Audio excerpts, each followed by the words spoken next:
How to sign up SIM card account.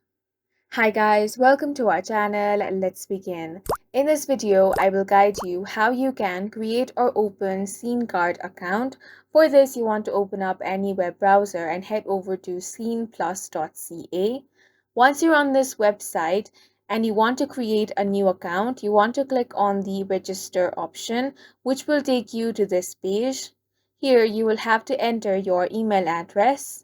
Then you will have to create a new password. Make sure that you create a strong password and follow all of these criteria. Then enter the password again for confirmation. Now here it's going to ask you if you pick up a card in the store that you would like to register. Click on yes or no, then check this box in order to agree the terms and condition, then click on the next option. Once you're on the next page, you will have to enter furthermore details such as your first name, then enter your last name. Now select your gender, then enter your date of birth. Make sure you enter all the accurate information.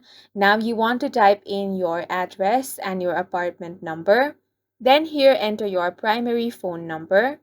Once that is done, you want to follow all the rest of the steps as well. Then if you want to receive a plastic card, you want to check this box as well. Now click on the finish option. Once you do that, you will have to follow the on-screen prompts and your new account will be created. And that's it for this video. If you found it helpful, please make sure to hit the like button and subscribe for more videos like this.